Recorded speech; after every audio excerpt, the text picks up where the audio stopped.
آپ جانتے ہیں کہ ہر انسان کا دوسرے انسان کی گردن پہ کوئی حق ہے، کوئی ذمہ داری ہے۔ اولاد کا حق والدین کی گردن پہ، والدین کا حق اولاد کی گردن پہ، بھائی کا حق بھائی کی گردن پہ، پڑوسی کا حق پڑوسی کی گردن پہ۔ سب کی ذمہ داریاں ہیں، سب کی اپنی اپنی رسپانسبلٹیز ہیں ایک دوسرے کے لیے، اور اسی کو نظام قدرت کہا جاتا ہے۔ دنیا چلتی ہی اسی نظام کے اوپر۔ آپ اپنے حقوق کی پابندی کریں، سامنے والا اپنے حقوق کی رعایت کرے، خود بخود زندگی گزرتی چلی جائے گی۔ اب مسلمان کی کیا ذمہ داری ہے دوسرے مسلمان کے لیے؟ پیغمبر نے کہا 6 ذمہ داری ہے اور 6 حق ہیں ایک دوسرے کی گردن کے اوپر۔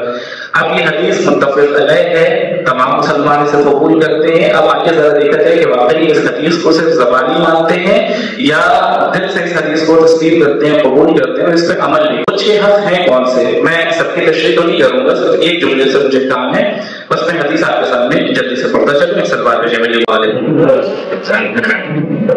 پیغمبر نے فرمایا کہ ہر مسلمان کا اپنے برادر مسلم کے لیے 6 حق ہے جو اس کی گردن کے اوپر ہے۔ کیا؟ سب سے پہلا یسلم علیہ اذا لقیہ، جیسے ہی کسی مسلمان سے ملاقات کرے سب سے پہلا کیا کام کرے؟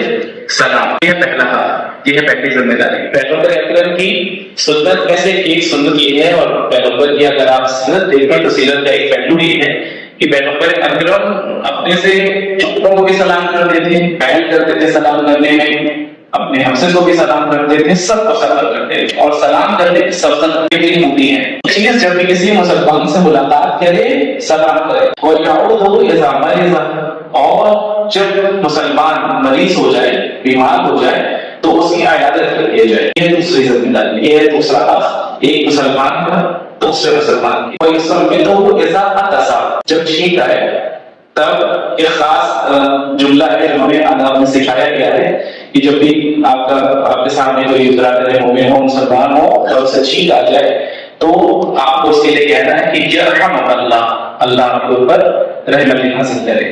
یہ ایک جملہ ہے، اسے یاد رکھیں۔ عربی میں کہہ سکتے ہیں، بہت اچھی بات، چھوٹا سا جملہ ہے، نہیں تو اسے اردو میں کہہ سکتے ہیں کہ اللہ پہ اپنی رحمتوں کا نزول کرے۔ یہ بھی ایک ذمہ داری ہے جسے ہمیں انجام دینا چاہیے۔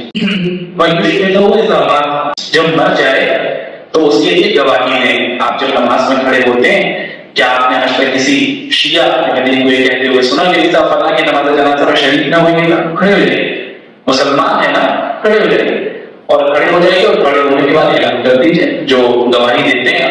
کیا گواہی دیتے ہیں آپ کہتے ہیں کہ اللہم انا لا نعلم منہ الا خیرا، میرے اللہ کچھ نہیں جانتے اس کے بارے میں سوائے خیر کے۔ آپ نے اس سے ظن رکھا، آپ نے اپنی ذمہ داری اور اپنے فریضے کو، ڈیوٹی کو انجام دے دیا، باقی وہ جانے اور اس کا کام جائے۔ اگر وہ مومن تھا تو اللہ اس کو اپنے نعمتوں کا رسول کرے گا، اگر منافق تھا تو خود بخود اس کا حساب ہو جائے۔ یہ بہت خوبصورت جملہ ہے جس کی مجھے آپ کے سامنے تفصیل بیان کرنی۔ سب سے خاص بات، جب آپ پانچواں مرحلہ جو میں نے دونوں کو بتا دیا کہ جب آپ کو دعوت پہ بلائے، جب آپ کو دعوت دے تو اس دعوت کو قبول کیجیے، اس کی دعوت کو قبول کیجیے۔ یہ ہے پانچواں مرحلہ، پانچویں ذمہ داری۔ چھٹا مرحلہ، وہ چیز پسند کرے جو اپنے برادر، جو خود کے لیے پسند کرتا ہے وہ اپنے برادر مومن کے لیے بھی پسند کرے۔ اس چیز کو ناپسند کرے جو اپنے لیے ناپسند کرتا ہے، وہی اپنے برادر مسلم کے لیے بھی ناپسند کرے۔ خدا کیا واسطہ ہے، آپ کو ایک لمحے کے لیے سوچیے گا، کیا مسلمانوں نے آج تک ایک مرتبہ بھی پوری دنیا کے مسلمانوں کو نگاہ دوڑائی کبھی دیکھا کہ واقعی جو چیز ہم کے پسند کرتے ہیں وہ ان کے پاس ہے نہیں؟ یہ عیاشیوں میں اور شراب خانوں میں اور محنتوں میں ڈوبے ہوئے عیش کرنے والے بنی کی نجس اولادیں، کیا ان کو فلسطین اور غزہ کے بچے اور بھوکے بچے دکھائی نہیں دیتے؟ کیا ان کے پھٹے پرانے لباس دکھائی نہیں دیتے؟ کیا ان کی غربت دکھائی نہیں دیتی؟